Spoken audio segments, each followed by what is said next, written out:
गानों की बात कर रही थी तो मुझे आपकी डेब्यू फिल्म याद आ गई, गैंगस्टर। हाँ, बहुत सुंदर गाने थे गैंगस्टर। Musical hit. ब्यूटीफुल। आपको ये रोल कैसे मिला, इसको लेके बड़ी कहानियां चलती हैं। एक कहानी अनुराग बसु ने कैफे में देखा, दूसरी कहानी चित्रांगदा को कास्ट किया गया था पर वो शिफ्ट हो गई तो मना कर दिया। तो हमने सोचा कि आज आपसे पूछ ही लें, सारी अफवाहें एक तरफ, सच्चाई एक तरफ। कॉफी मिलेगा कि मुझे? अरे बिल्कुल मिलेगा, भाई साहब लेके, वो संकोच कर रहा था कि बीच फ्रेम में ना आ वही जाए। मैं देख रही हूँ, मैंने कहा हाँ, आइए आइए। तो हमारे जो डायरेक्टर हैं अनुराग बासु जी। उन्होंने एक हिट फिल्म बनाई थी, उससे पहले मर्डर, और एक नई फिल्म बनाने के लिए नई हीरोइन ढूंढ रहे थे। तो मैंने काफ़ी ऑडिशंस दे रही थी उस टाइम, लोखंडवाला में बहुत खोज चल रही थी उनकी हीरोइन के लिए। अच्छा, तो मुझ तक आप भी मुंबई शिफ्ट हो गई थी तब? हाँ, दिल्ली मैं से? मुंबई शिफ्ट हो गई थी। तो मुझ तक भी खबर आई और मैं जो है उनकी जुहू का एडिटिंग रूम है, मैं वहाँ गई ऑडिशन देने के लिए। अच्छा। हाँ, तो अनुराग वहाँ पे था, उसके साथ एक दो एडिटर था और कुछ थे। तो मुझे याद है टेबल पर चेयर बैठा था, कहता आ जाइए यहाँ बैठिए। तो ही सर मुझे आपके फ़ोटोज़ मिले हैं और आपको एक दो चीज़ें करिए आप। तो उन्होंने मुझे थोड़ा ड्रंक होने को कहा, कहता थोड़ा ड्रंक होके ये डायलॉग बोलिए। तो फिर मैंने वो करके दिखाया, तो देयर वर 2-3 पीपल कैप्चरिंग मी। फिर उन्होंने कहा रोक के दिखाइए, फिर मैंने रोक के दिखाया। वो 2-3 उन्होंने एक्सप्रेशन में, फिर डायलॉग्स मुझसे बुलवाए। फिर उसके बाद मुझे भेज दिया, तो मुझे फ़ोन आया उनका, उन्होंने मेरा नंबर ले लिया था।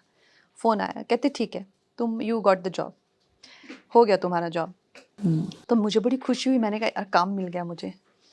फिर उसके बाद 2-3 दिन बाद मुझे फिर से उसका फ़ोन आया अनुराग का, कहता तेरी नौकरी गई। मैंने कहा क्यों? कहते भट्ट साहब नहीं मान रहे। तो मैंने कहा अच्छा। कहते वो कह रहे हैं लड़की बहुत छोटी है इस रोल के लिए, सिमरन के रोल के लिए बहुत छोटी इन द सेंस एज में छोटी है? एज में छोटी है, हद बहुत ज़्यादा छोटी है ये।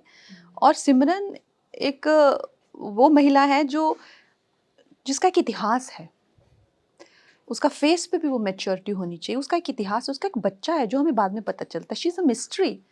ये तुम कहाँ से ले आई इसको, ये तो छोटी बहुत है। तो उन्होंने कहा कि चित्रांगना को तेरा रोल मिल गया। तो अब मुझे ये बातें समझ नहीं आए, क्या इतिहास क्या कुछ, ठीक है गई नौकरी गई, हम फिर से और ऑडिशन दे रहे हैं। फिर 2-3 दिन बाद फिर से आया, तो कहता Anurag is a very funny kind of a person. Anurag is a very funny, so he used to call me Kangu Mangu Changu. Kangu Mangu Changu, cute. I was also very kiddish that time ना, कंगू मंगू चंगू तेरी नौकरी फिर से मिल गई तुझे।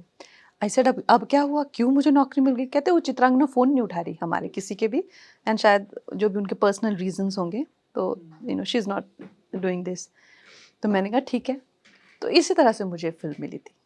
तो वो जो कैफे में पर्ची भेजी अनुराग बसु ने, वो सब कहानियां हवा हवाई हैं, मुंबई में बहुत चलती हैं सब इनके जैसे पीआर होते, बड़े क्रिएटिव होते हैं वो, और इस तरह की कहानियाँ मांडवी सोच रही है मैं तो यहाँ बैठ के तुम्हारी फिल्म प्रमोट करवा रही हूँ, मुझे लपेट दिया।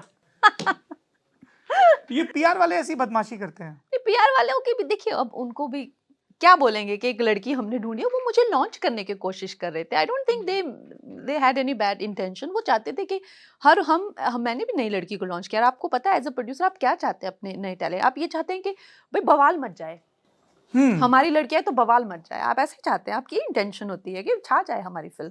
तो उनकी होगी कि हमने ऐसा एक नगीना ढूंढा है भाई, तो ये इस तरह की उनकी इंटेंशन थी। बाकी ऐसे आई डोंट सी कहानियां ऐसी फ्लोट की जाए कि हमें एक लड़की मिली और अनुराग ने बोला यही मेरी हीरोइन है, और मैंने पर्ची भेजी और वो कर्ली बालों वाली लड़की वहां से जो स्माइल दी और हमने कहा रातों रात उसको हीरोइन बना दिया। वो सब ठीक है, एक था वो नैरेटिव।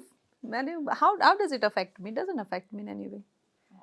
पर इस तरह की कहानियां फ्लोट करवाई जाती हैं फिल्म की रिलीज से पहले?